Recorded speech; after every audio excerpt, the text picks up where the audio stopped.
वैश्विक पटल पर बड़े देशों की भूमिका छोटे देशों से मिलकर ही बनती है।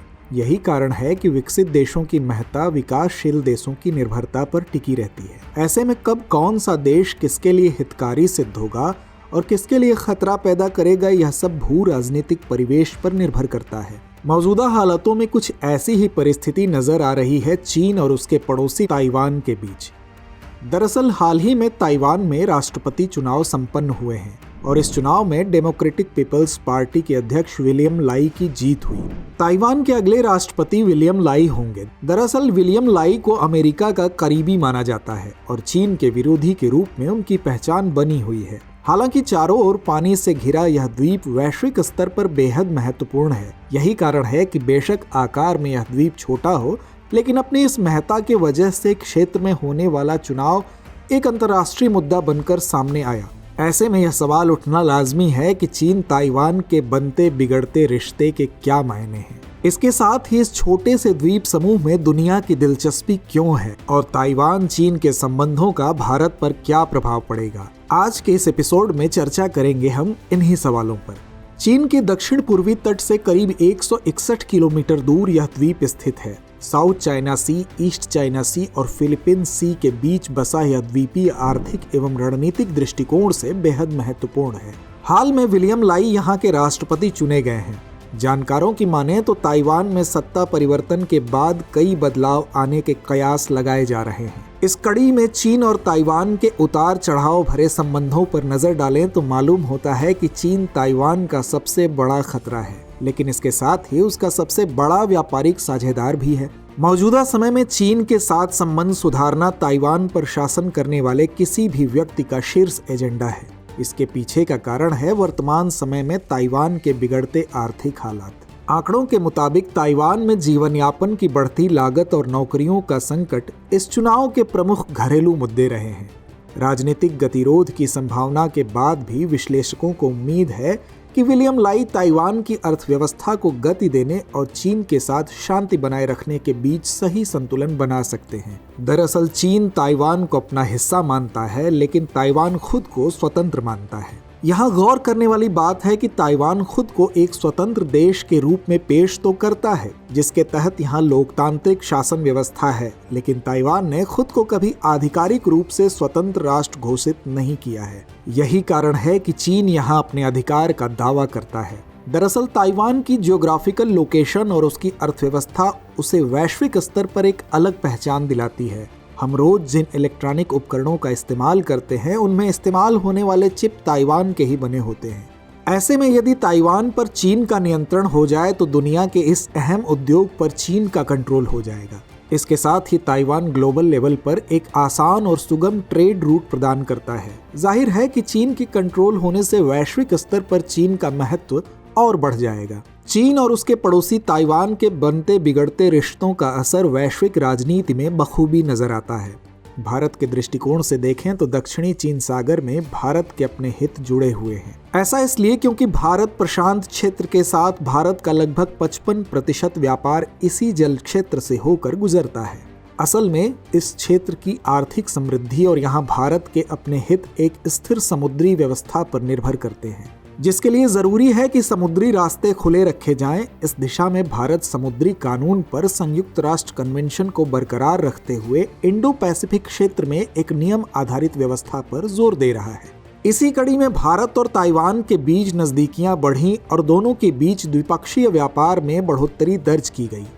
आंकड़ों के अनुसार साल 2001 में 1.19 बिलियन अमेरिकी डॉलर का व्यापार हुआ, जो कि साल 2022 में बढ़कर 8.45 बिलियन अमेरिकी डॉलर हो गया है। इसके साथ ही विभिन्न क्षेत्रों में सहयोग बढ़ाने, निवेश और आर्थिक सहयोग को लगातार बढ़ाने के लिए कई समझौतों पर हस्ताक्षर किए गए हैं। वहीं भारत ताइवान के बीच विज्ञान और प्रौद्योगिकी के क्षेत्र में द्विपक्षीय संबंधों की शुरुआत साल 2018 में हुई, जब Taipei economic and cultural centre in India TECC और भारत ताइपे एसोसिएशन ITA ने विज्ञान और तकनीकी के क्षेत्र में सहयोग के लिए एक समझौता ज्ञापन पर हस्ताक्षर किया। दरअसल ताइवान के साथ रिश्ते जोड़कर भारत न केवल चीन को कड़ा संदेश दे रहा है, बल्कि अपने आर्थिक हितों को भी तरजीह दे रहा है। तो वहीं ताइवान के साथ भारत के अपने हित भी जुड़े हुए हैं।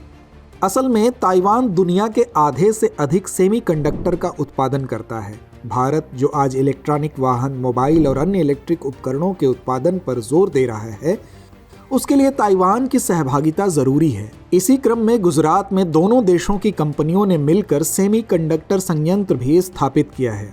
इसके अलावा भारत को लोकप्रिय रूप से दुनिया की फार्मेसी के रूप में भी जाना जाता है, जबकि ताइवान अपने त्रुटिहीन स्वास्थ्य सेवा, बुनियादी ढांचे और राष्ट्रीय बीमा प्रणाली के लिए प्रसिद्ध है।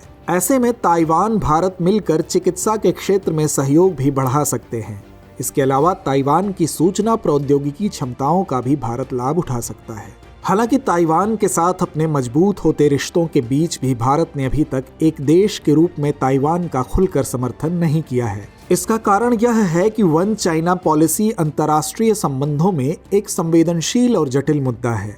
इस पॉलिसी के कारण कई देश खुलकर ताइवान का समर्थन नहीं करते हैं। चलिए तो समझते हैं कि आखिरकार यह नीति क्या है। वन चाइना पॉलिसी की बात करें तो इसकी शुरुआत साल 1949 में हुई।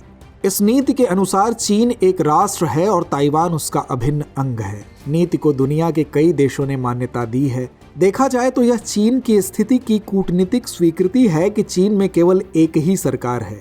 इस नीति के कारण भारत के हाथ भी बंधे हैं और अगर भारत ताइवान को एक राष्ट्र के रूप में मान्यता देगा तो इसके राजनयिक, आर्थिक और राजनीतिक प्रभाव होंगे। साथ ही इससे क्षेत्रीय तनाव भी बढ़ सकता है। भारत के अलावा अमेरिका भी ताइवान का करीबी है। हालांकि अमेरिका वन चाइना पॉलिसी के तहत ताइवान द्वीप के बजाय चीन को मान्यता देता है और उसके साथ औपचारिक संबंध रखता है।